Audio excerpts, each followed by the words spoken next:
let's talk about scratch-built trucks. So I spent a week now doing a bunch of experimentation and things, especially with the hot air station, and I built this. Okay, I want to show you this. We gotta have to get up close. If we can even focus on this. Okay, I built this. Great. It's 6-pin connector. I didn't need 6. I only needed 5. And I built this, and then I installed it and everything, and I tested Pug and DC, and I put in a new component, which I have not yet shown you guys what it is. But I'll tell you what, just because you can build it this fine does not mean that you should. I smoked something. It smoked fierce. Not only that, it flashed and smoked. And it's because we shorted. We shorted something that because we got too fine on our circuit boards. And the reason we got too fine on circuit boards, because this finally showed up. This right here, you can see what it is. This is a little bit for the milling machine. And this thing, I'll tell you what, you can make super, super fine PC boards with that. It's a PC board scriber. Goes in the milling machine, you make PC boards. You make them super fine, and you can do cool stuff like this guy. Now, this guy is super tiny. I don't even know if we can focus on this. See if we can.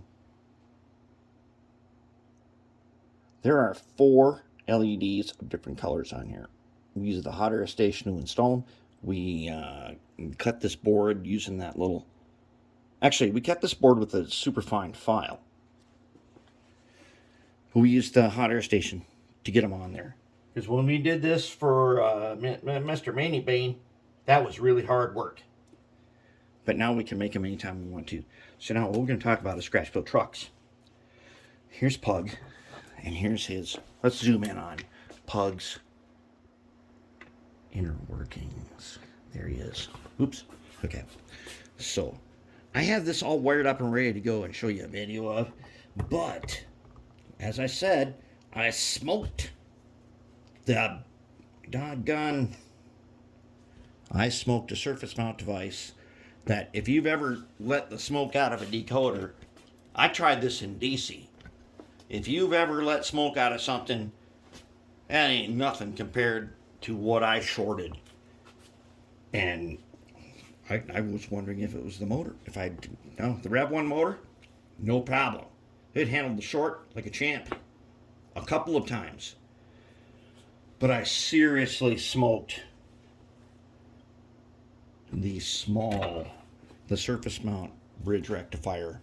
And not only did it let out a huge amount of, I'm surprised it didn't set off the smoke detector. It flashed a couple of times.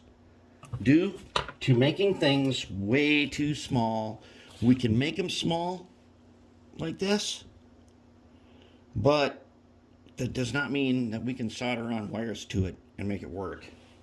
No, we can make them small like that, but soldering on wires, that's a no-go at the moment. We're gonna solve that problem later. Right now, what we're gonna talk about is scratch-built trucks. Here's the thing with scratch-built trucks. Okay, so the trucks in here right now are the Mark 10. If you remember last year, all the insanity we went through to make the Mark 10, this is the best truck that we have made. And it's outstanding. The problem with it is, and here is the Mark 9, which is the same thing, except one layer. The problem with the Mark 10, this laminated copper strip, is very hard to make. It's very hard to get it laminated on here. It's just too difficult to replicate the Mark 10 truck. It's a great truck. It's really good. We made a bunch of them. This bottom plate, oyster tin, covered in liquid electrical, is good, but it's hard to replicate. The Mark 10 3-axle is good, but it's not as good as the Mark 7. Here is the Mark 7. The Mark 7. Okay, the Mark 10 is a better truck, but the Mark 7, one, it has a shorter wheelbase. That's important because the Mark 8 was this guy right here. Let's zoom in on this guy. This is the Mark 8 4-axle truck that we made thinking that we could make. You already seen where we use a remill to make side frames. Well, here's the Mark 8 truck. The Mark 8 truck is beautifully simple. This thing is so simple and it works excellent. The problem is the super long wheelbase, it's a little bit too long. That's why now what would be cool is if we made this same truck, all we gotta do is remove the 4th axle, which eliminates this gear. And then it shortens down to essentially the Mark 7, which is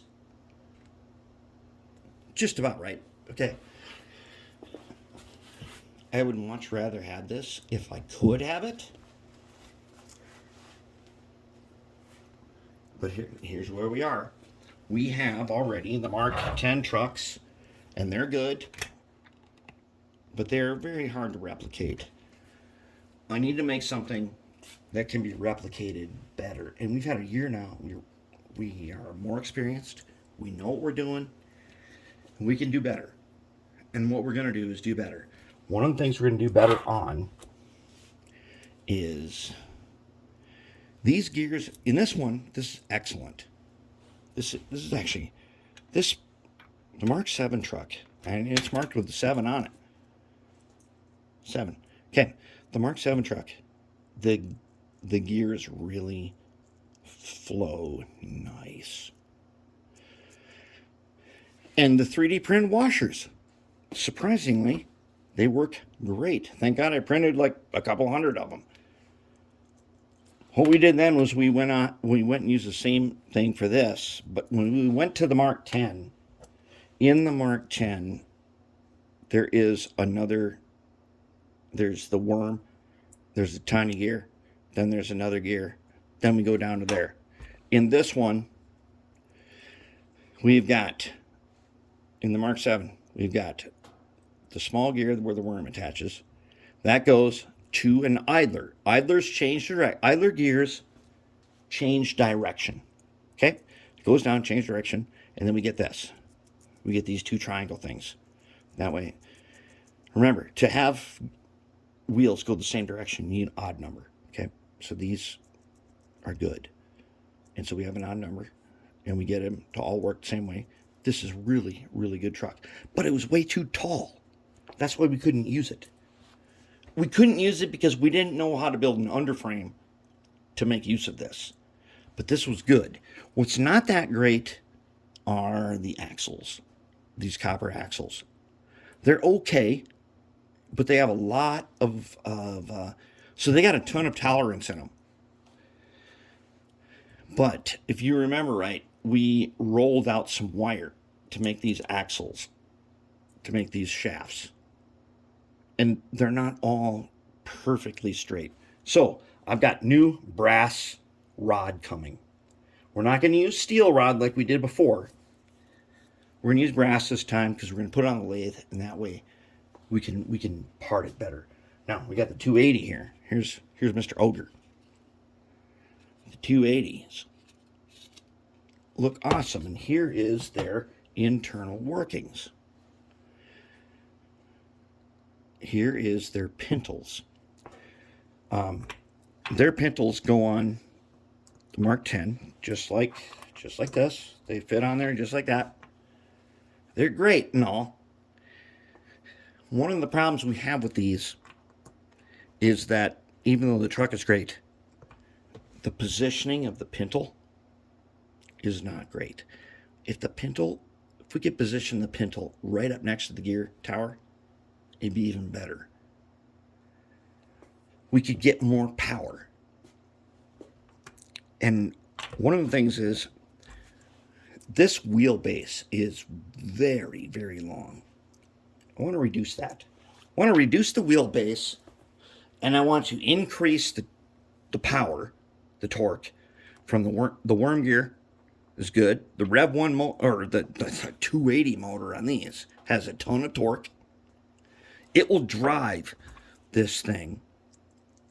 It will drive the Mark 10 with some power. But I want to shorten the wheelbase. These trucks are too hard to replicate. Even though we already have as many as we need, they're way too hard to replicate. We have to laminate a copper strip. We have to make this bottom plate, and we have to coat it. And we got to do a whole lot of work that I don't want to do. I want to make these trucks easier to replicate. Now, this would be ideal. This would be really, really ideal. Oops, I just dropped an axle out. Because those trucks, with their simple gearing, look at this. This is a 4-axle truck, a DD40. They're super simple. This is what I like. We got to simplify our design. If we can do that, we're going to be good to go. Now, if you've made it this far, I'm going to give you a secret. Okay? I'm going to give you a secret for watching this video this far. As you can see here, I have an Athearn or Proto 2000. I don't know which one. Doesn't matter. Axle. All right? We have this guy. And you all know the problems with this guy. So now I'm going to give you the secret of that guy. And as you know, the reason we do these videos is to record these secrets so that they're not really secrets anymore. Unless people don't watch them. Okay. This gear here on that axle is 12 tooth. It is a 12-tooth gear. This is a 12-tooth gear, which comes in a bag like this of a whole bunch of them. I don't know, it's like $5, $6, maybe $6. Okay, 12-tooth. This is that gear. It's 12-tooth. The shaft is 3/30 seconds. All right, the shaft on these wheel sets is 3/30 seconds, which equates to a 2.5 mm rod. All right. Okay, both of them are 0.09 inches. Okay, 0.09. And they're not exactly the same, but they're both 0.09.